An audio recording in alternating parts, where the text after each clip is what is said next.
La primera taula de debat es diu Com investigar i publicar en atenció primària, moderada per la vocalia de residents, la doctora Sandra Songuel, amb la col·laboració de la doctora Elena Caride, doctor Domingo Orozco i doctor Manuel Batalla.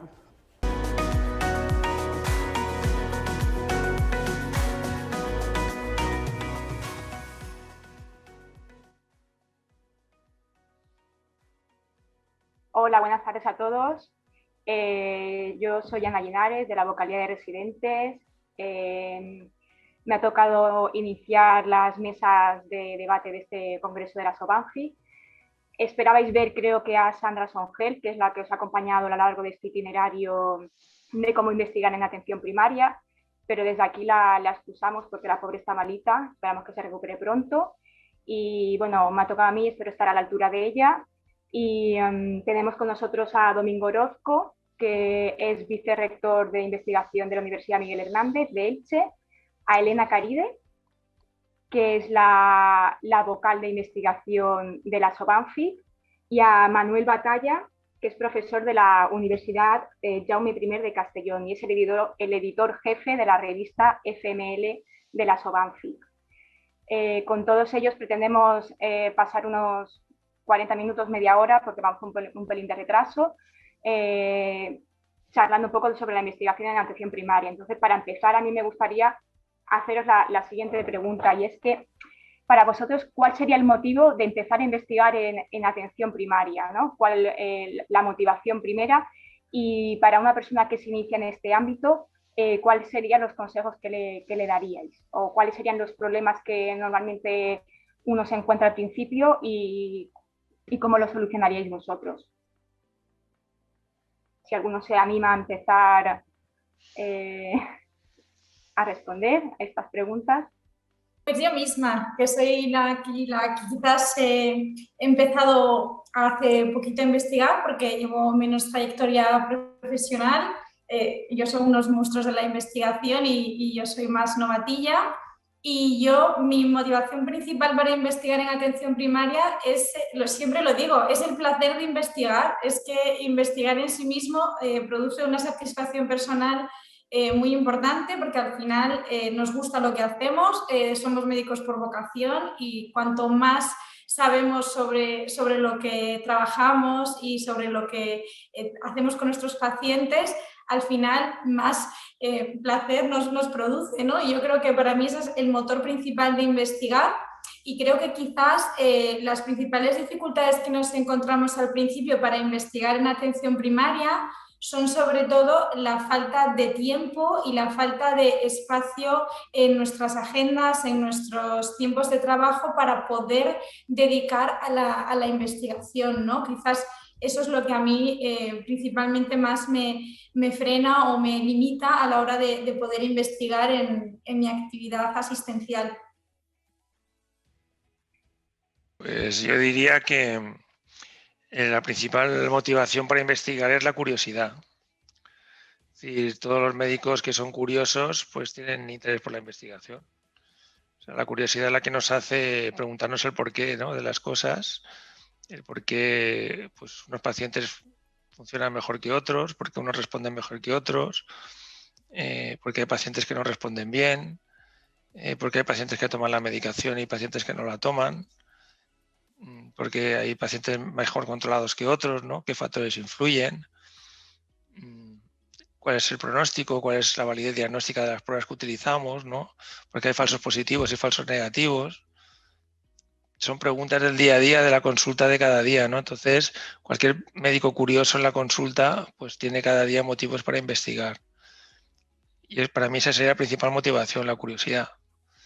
Y luego, pues creo que la investigación es una de las actividades, o sea, uno puede pasar consultas solo, ¿no? Es decir, incluso sin apoyo de enfermería ni de auxiliares, uno puede hacer la consulta solo, algunos lo hacen, ¿no? Pero se trabaja mejor en equipo, se trabaja mejor pues, con una enfermera competente, con unos auxiliares competentes, con otros especialistas con los que tenemos una buena relación. El trabajo en equipo es muy gratificante, pues la investigación es el mejor ejemplo de trabajo en equipo.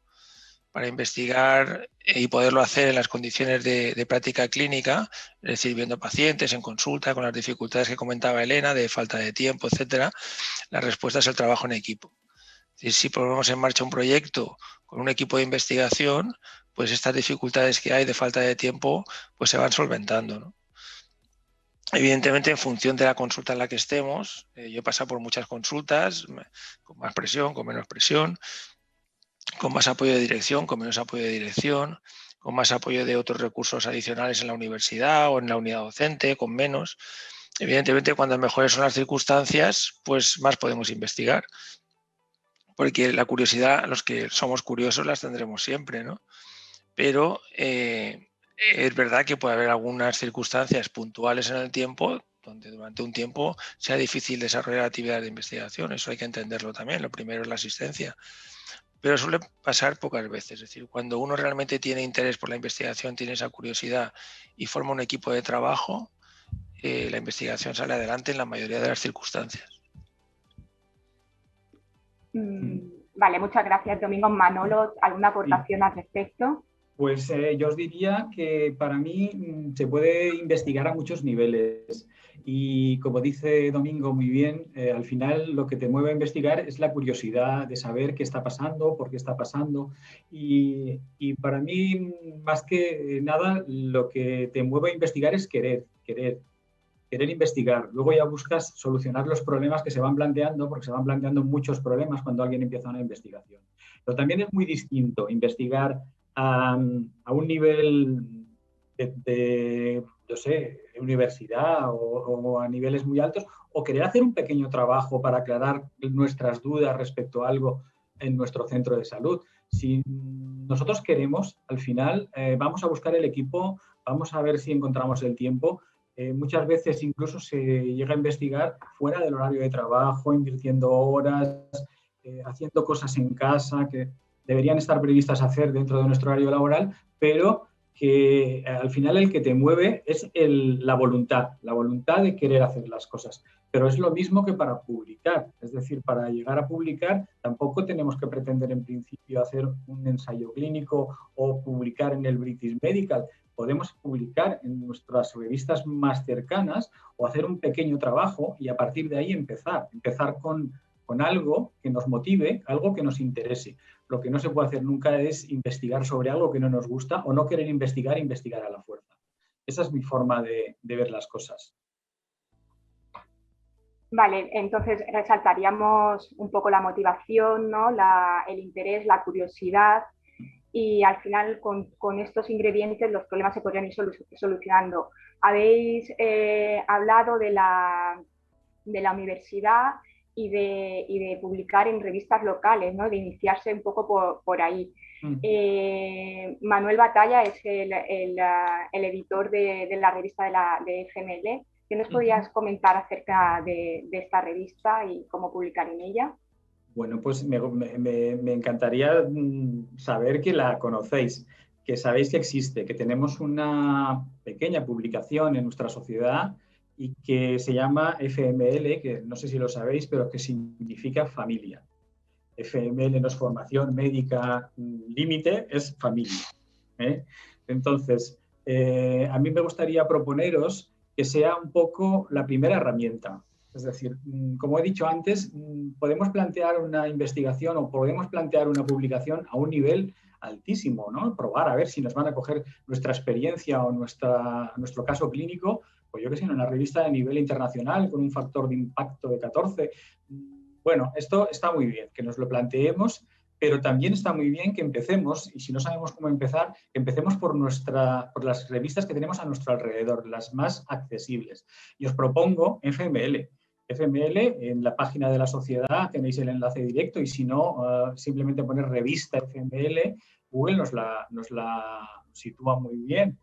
Tenéis a todos los niveles secciones donde podemos aceptar vuestros trabajos.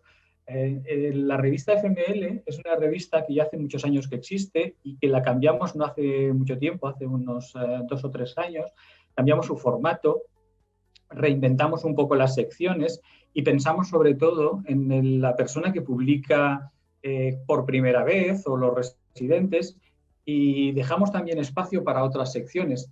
Os cuento un poquito de qué va. La revista FML tiene, por ejemplo, pues las secciones fundamentales en toda la revista, es el editorial. El editorial pues lo encargamos normalmente a personas que tienen ya cierta experiencia y ciertos conocimientos sobre un tema que normalmente es de actualidad en medicina de familia y que tratamos de que sea una opinión sobre un aspecto de la medicina de familia fundamentado y de peso. Pero tenéis también los originales. Dentro de los originales es donde cabrían los trabajos de investigación puramente dichos, los trabajos en los que nos planteamos conocer qué pasa con nuestros pacientes, con un tratamiento, con cualquier otra cosa, y que las podemos mandar a nuestra revista a la sección de originales.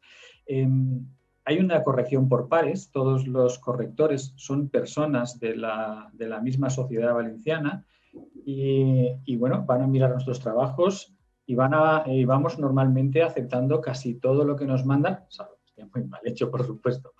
Tenemos los casos clínicos y experiencias. Esa sería la sección donde me gustaría que os empezarais a motivar. Los casos clínicos, las experiencias, lo mismo que habéis mandado al Congreso, y ahora os diré luego que vamos a publicar en la revista todas las comunicaciones que resulten premiadas y después también las que resulten finalistas posiblemente. Ahí en esa sección de casos clínicos, pues nuestros lectores nos mandan de todo y normalmente son residentes que como os decía en el webinar, son aquellas situaciones en las que todos hemos vivido alguna vez en una reunión, en una sesión, en alguna reunión de compañeros. Oye, esto hay que publicarlo, es que esto no lo verán, es que esto es increíble, vamos a publicarlo. ¿Qué pasa después de eso? Que nadie lo publica, que queda en el baúl de los recuerdos. Pues aquí está nuestra sección en la revista FML, casos clínicos y experiencias, donde podéis mandar eso que normalmente no se publicaría y que seguramente, si está hecho con una mínima delicadeza y un poquito de interés, seguramente saldrá publicado en la revista. Tenemos también revisiones y actualizaciones, que es nuestra sección en la que encargamos a los grupos de trabajo o a otras personas expertas en algunos temas que nos hagan una revisión, una actualización de determinadas materias. Y, como os había dicho antes, el Congreso SOBANFIC, donde en esa sección vamos a publicar los trabajos expuestos en nuestro Congreso, sobre todo los trabajos finalistas y los trabajos premiados, por supuesto. Al final, hay una sección también que se dedica a la universidad. Queremos promocionar también todo lo que es la investigación y la medicina de familia dentro de la universidad y vamos aquí a publicar. Normalmente, sabéis que los alumnos al final de su grado tienen que aportar un trabajo de fin de grado. Pues los TFGs, tanto de las universidades de Alicante, de Valencia como de Castellón, los profesores nos mandan TFGs que creen que tienen interés para la medicina de familia y también los publicamos. Como veis, es una revista bastante completa, está a vuestro alcance, es una revista con ISSN, que si nos mueve también el interés de tener algún tipo de puntuación para oposiciones, para para fomentar currículum, también nos va a servir. Sé seguro que en las últimas oposiciones a Medicina de Familia se valoró como publicación en Revista Nacional, todos los artículos que fueron publicados en nuestra revista. Bueno, es una oportunidad. Yo os diría que es una oportunidad nuestra revista y que aprovechéis, que somos nosotros, que vamos a mirar todo lo que nos mandéis con el máximo cariño y aceptar todo aquello que esté bien hecho. Muchas gracias, Manuel, por la presentación. Es una forma también de aprender a investigar, al fin y al cabo, de iniciarse en el mundillo. Me pasaban una pregunta por el chat, que si recomendabais algún tema sobre el cual no investigar. No sé, Domingo, no sé qué les dirías tú, pero yo les diría que no investiguen sobre lo que ya está muy investigado. Eso es lo que iba a decir. Coincidimos, Manolo. A ver, el primer paso para investigar, como decía, es la curiosidad y plantearse una pregunta de investigación. Entonces, lo primero es detectar un problema que a uno le genera curiosidad y plantear una pregunta en formato PICO, que es el formato como se estructuran las preguntas de investigación. Y el siguiente paso es hacer una búsqueda bibliográfica, donde nos dirán si eso hay que investigarlo o no. Porque en la búsqueda bibliográfica igual nos dicen, no, eso ya o sea, yo a lo mejor no lo sé, porque no se puede saber todo, pero hago una búsqueda y veo que la duda, la curiosidad que yo tenía está resuelta. Entonces, eso no hay que investigarlo. Tenemos que evitar, pues, repetir lo que ya está demostrado. Otra cosa es que, por ejemplo, necesitamos datos propios, ¿no? Y muchas veces nos manejamos con estudios hechos en otros países y a veces, pues claro, el entorno sanitario en cada país es diferente, ¿no?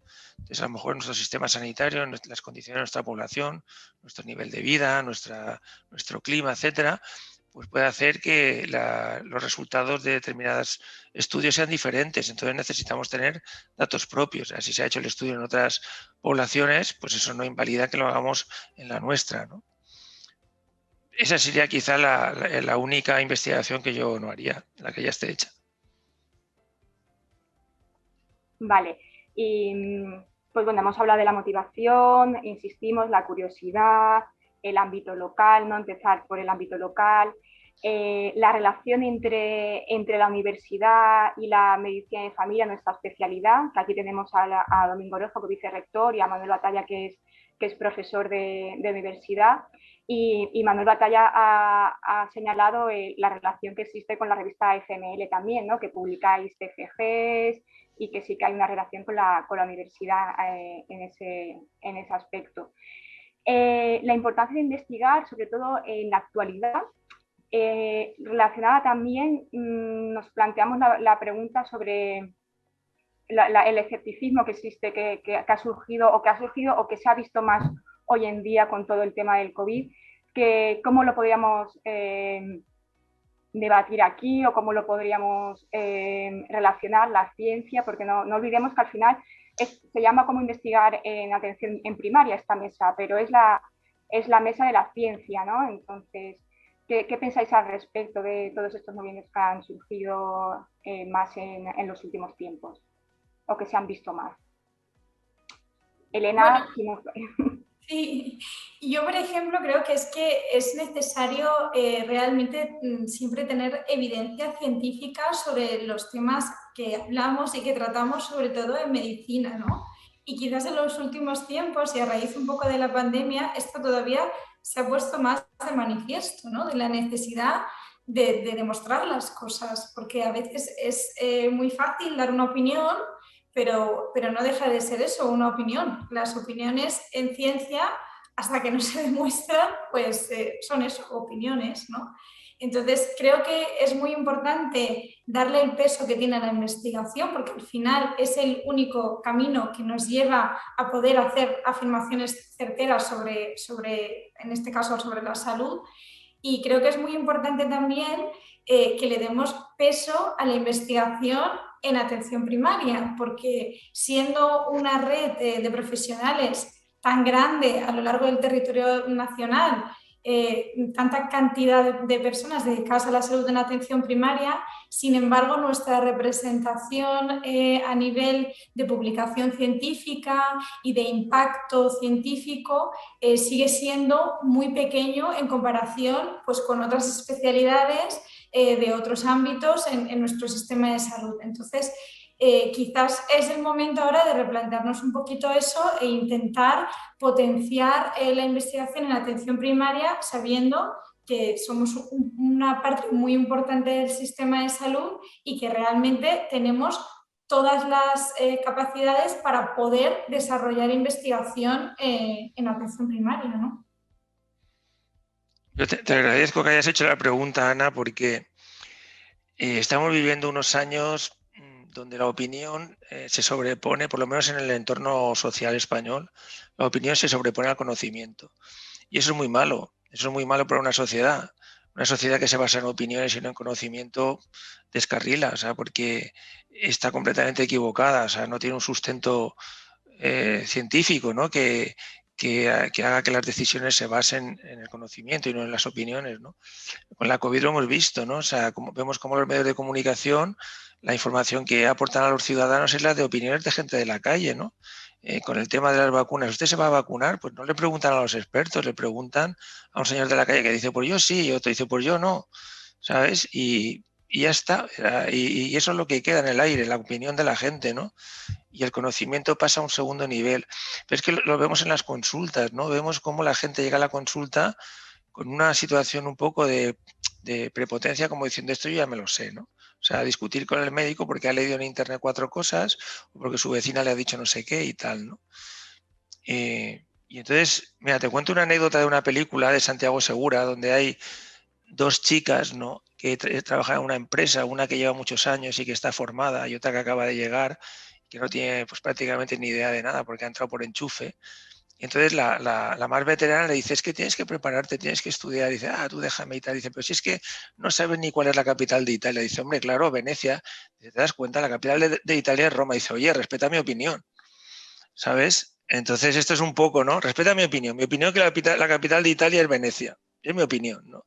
Pero las opiniones valen todas, ¿no? Opiniones todas son respetables. Pero claro, cuando uno tiene que tomar decisiones, como hemos visto con el tema de la pandemia, pues hombre, la opinión falla mucho, ¿no? Y para eso está la ciencia, ¿no? Entonces nosotros, como médicos que nos gusta la evidencia científica, pues tenemos que intentar que la sociedad se reconduzca en la medida que podamos en nuestro entorno, una sociedad basada en el conocimiento y no en las opiniones, ¿no? O sea, yo creo que eso es fundamental, ¿no? O sea, aportar el valor que el conocimiento tiene, ¿no? Y el valor que tiene la gente que se ha formado, porque claro, tú estás en un lado de la mesa, en la consulta, y para estar ahí llevas 8 o 10 años formándote. Y la otra persona viene y se ha leído unas cositas o le han dicho unos amigos unas cosas y se pone a tu nivel, ¿no? Y eso no quiere decir que no nos respetemos como personas, por supuesto. Y además, otra cosa también, que el conocimiento tampoco hay que utilizarlo de forma autoritaria, ¿no? El conocimiento hay que compartirlo y la toma de decisiones tiene que ser compartida porque el conocimiento es una parte, pero luego hay otra parte también que afecta a la calidad de vida de las personas, que hay que discutir con la persona, pero informarles de lo que sabemos que es cierto por el conocimiento, ¿no? Entonces, yo creo que es un elemento clave que los profesionales que tenemos un conocimiento sólido, pues intentemos transmitir en nuestro entorno la importancia que eso tiene, ¿no? Y que se respete, ¿no? Eso por un lado. Es un poco, Domingo, resaltar un poco esa idea. Resaltemos un poco esa idea de ser nosotros mismos los que tenemos que investigar, que adquirir ese conocimiento, comunicarlo, compartirlo, porque al final, si no, la opinión se va a sobreponer era por lo que decía Elena también, ¿vale? La opinión se va a sobreponer realmente al conocimiento, a la evidencia científica, pero en parte la culpa, por hablar un poco así, la tenemos que tener nosotros mismos también. Es decir, tenemos que poner énfasis y poner ganas en investigar nosotros también. No creo que no hay culpables, porque no hay culpables, pero sí que es verdad que tenemos que poner en valor el valor que el conocimiento tiene, ¿no? Y el esfuerzo que supone adquirirlo. Porque claro, lo que pasa es que la opinión es muy cómoda, porque no hay que estudiar para tener una opinión. Para tener un conocimiento sí, o sea, necesitas un esfuerzo, necesitas una dedicación y un tiempo. Y eso yo creo que es lo que tenemos que recuperar, ¿no? El valor del esfuerzo, del estudio, en este caso, ¿no? Del tiempo que dedicas para formarte en algo, eso se tiene que poner en valor, se tiene que respetar. Yo os contaría una anécdota no de una película, sino de la vida y la consulta real, porque aparte de ser profesor de la universidad, yo paso consulta todos los días. Y bueno, y esta mañana me contaba una compañera el enfado de una paciente porque consideraba que nosotros no estábamos haciendo bien la prevención, porque no se le pedían analíticas todos los años de todas las hormonas que existen. Y eso, así dicho, pues oye, y bueno, y además de eso, teníamos que mandarla, ¿qué no somos nosotros para decirle que tiene que ir cada 3 años a hacerse una citología? Faltaría más. Es que, ¿cómo los médicos de familia no hacen mejor su trabajo y su prevención? Eso es real, ¿eh? Eso es real de la consulta. Ya te digo, esta mañana me lo contaba una compañera con gran enfado. Yo pienso que las médicas y los médicos de familia tenemos una sólida formación. No, pero la mayoría, y los que yo conozco, tienen una sólida formación. Tenemos experiencia clínica, tenemos conocimientos, tenemos muchas cosas que contar a nuestros compañeros y a la comunidad científica. El problema es que clásicamente siempre hemos estado en un segundo nivel. Hemos sido las personas más importantes para nuestros pacientes, pero las menos importantes para la sociedad. Al final, pues que no tenemos una buena formación investigadora, tenemos escasez de tiempo, dedicamos casi todos nuestros esfuerzos a la atención clínica a nuestros pacientes, por lo tanto, no encabezamos ninguna lista de expertos. Qué poquitos, con la recua y el montón de expertos que han salido en la pandemia a dar su opinión sobre si una vacuna, sobre si la curva para arriba y la curva para abajo, qué poquitos médicos de familia hemos visto dando su opinión o liderando la opinión de la comunidad a este respecto. Somos personas muy formadas que deberíamos ofrecer unas garantías a la población y hemos quedado un poquito hacia atrás. Yo pienso que debemos de recuperar todo esto que un poquito estamos en carencia, que hemos perdido. Tenemos que ser los líderes sociales en la opinión. Somos también personas que tenemos que dar nuestra opinión científica porque la tenemos. Y en cuanto a lo que decíais de ahora mismo las opiniones valen tanto como la ciencia, bueno, pues es que hemos vivido un repunte de pseudociencias, hemos vivido un repunte de creencias, hemos vivido un aumento de personas famosas que hacían negación de la pandemia, que daban su opinión respecto a si tenían que vacunarnos o no tenían que vacunarnos. Todo esto yo lo considero inadmisible. No sé qué pensáis vosotros.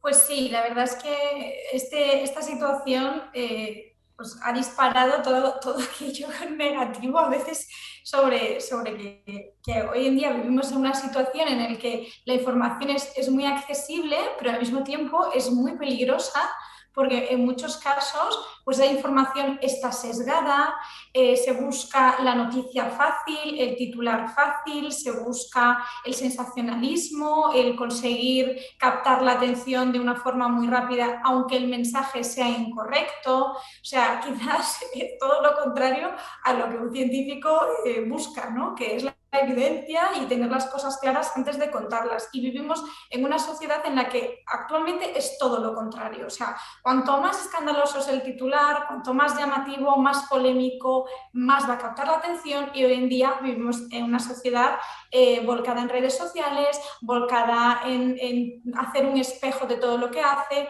Entonces, es muy complicado ser médico de familia en una sociedad que tiene tanto acceso a una información que al mismo tiempo no es correcta, o sea, está sesgada, manipulada en muchos casos, y sin embargo tienes que ir lidiando con eso en el día a día, ¿no? Quizá por eso es tan importante que demos valor a la investigación en atención primaria, porque sí que es cierto que cuando a un paciente tú le explicas, no, mira, es que resulta que en este estudio que hemos hecho, que has visto, mira estos resultados, comprende por qué no lo vamos a hacer así, fíjate que aquí a esta persona le tuvimos que hacer esta prueba cuando era innecesario y eso nos ha llevado a reflexionar. Al final lo entienden y dan valor a lo que haces y se fijan en que realmente tu opinión no es una opinión, es que es una evidencia que has basado en un conocimiento y en una serie de proyectos en los que has participado, etcétera, ¿no? Entonces, creo que tenemos que jugar, como muy bien dice Manuel, un papel más importante en la sociedad, quizás intentar visibilizar la importancia de la investigación en atención primaria y promover proyectos dentro de la atención primaria de investigación para que también la gente se dé cuenta de que nosotros seguimos ahí, siempre hemos estado ahí, y muchas veces, aunque no estemos publicando, aunque no estemos haciendo proyectos, el simple hecho de ver pacientes uno tras otro, esas listas infinitas que tenemos, es la mejor forma de llegar a conclusiones reales, ¿no? En pacientes reales. Al final eso es quizás lo más importante, que a día a día todos investigamos sin saberlo, ¿no? Y muchas veces llegamos a conclusiones que no necesitas hacer un proyecto de investigación para saber que si haces tal cosa va a pasar tal cosa, porque ya te ha pasado mucho, ¿no? Claro. Y eso creo que es... Sí, en ese sentido yo quisiera comentar también cómo la ventana por la que la medicina de familia ve la salud de los ciudadanos o de la ciudadanía es una ventana que nadie tiene, no tiene ninguna otra especialidad. Nosotros tenemos una visión que es una visión holística, una visión de todo lo que es la historia natural de la enfermedad, desde la prevención hasta la rehabilitación y hasta el fallecimiento del paciente. No hay ninguna otra especialidad que tenga esa visión. Por tanto, la investigación que hacemos en medicina de familia es una investigación que si no la hacemos nosotros no la puede hacer nadie, ¿no? Y precisamente con la COVID si vemos las publicaciones que hay en los medios, que hay muchas publicaciones sobre COVID, veremos que desde atención primaria hay muy poquitas. ¿Y qué pasa? Que entonces, como la primaria es la que ve la realidad de las enfermedades, ¿no? Yo hace poco he visto en un TFG un trabajo que han presentado en un hospital, ¿no? De los hechos en urgencias y tal, de los ingresos de los pacientes, con en fin, los síntomas de los pacientes, los síntomas asociados al ingreso, los síntomas de alarma y tal. Claro, tenía una tasa de ingreso del 50%. Y yo digo, es que eso no es la realidad. O sea, es que el 50% de los pacientes que ha tenido COVID no ingresan al hospital. No hubiéramos tenido bastantes hospitales en el mundo para ingresar tantos pacientes. Si 9 de cada 10 pacientes con COVID se han visto en atención primaria. Entonces, estamos enseñando una foto sesgada porque no miramos por la ventana adecuada. La ventana adecuada es la de atención primaria. Entonces, necesitamos que atención primaria aporte su visión, ¿no? Por ejemplo, en una necesidad que tenemos ahora de investigación son datos de la COVID. O sea, datos de la COVID hechos desde atención primaria, que reflejen la foto verdadera de qué perfil han tenido los pacientes, porque ha habido pacientes leves que no han necesitado ingresar. Entonces, si vemos los factores relacionados con el ingreso en un servicio de urgencias, estamos completamente desenfocados. Luego, cuando alguien ve a un paciente en un ambulatorio, en un centro de salud, pensará que unos factores son de riesgo y no lo son, porque no se ha hecho adecuadamente, porque no se ha elegido bien a la población. Esa población está sesgada. Hay que hacerla con una población que recoja todos los estadios, del más leve a más grave, y eso solo se puede hacer en atención primaria. Les quería decir eso, la importancia que la primaria tiene en la investigación, porque aporta una visión que nadie tiene. Si no se publica esa visión, no se conoce. Ahí voy a reivindicar otra vez nuestra revista, porque sacamos un número extra de COVID fenomenal. Fue una cosa espectacular. Hubo artículos de mucho nivel, y algunos que incluso se quedaron en el tintero, y vamos, me pareció que ahí fue un escaparate de todos los centros, lo que estaban haciendo, lo que se hacían, lo que pensaban, pero claro, se quedó en nuestra revista. Ahí todo lo que quieras ver sobre primaria y COVID en nuestro número fue genial. A mí me pareció que valió la pena. No sé si, Elena, estás de acuerdo con... Totalmente, Manuel, totalmente. Fue brutal la acogida que hubo de ese número especial y la verdad es que la gente aprovechó para publicar un montón de cosas de la experiencia de la COVID en atención primaria. Yo creo que en general el sentimiento que tenemos y el sentir de todos los profesionales de medicina de atención primaria con respecto a la pandemia es que hemos sido un poco los grandes olvidados. Hemos estado trabajando sin parar.